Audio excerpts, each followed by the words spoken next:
Percorrendo la parte centrale della città, ma anche esaminando la pianta topografica di Udine rilevata nel 1880, si nota che, parallelamente alla roggia detta di Palma, alla destra di essa, e cioè verso occidente, a cominciare dal portone di San Bartolomeo, decorre un terrapieno, a volte interrotto e spesso coperto da fabbricati o chiuso tra muri, che arriva fino all'ospitale.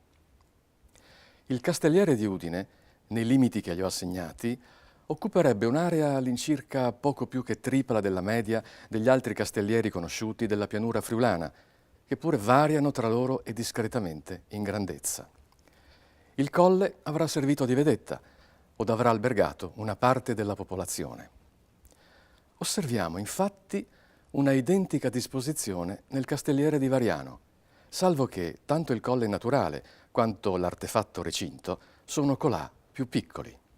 Il Castelliere di Udine doveva essere pertanto di gran lunga il più notevole di quelli friulani.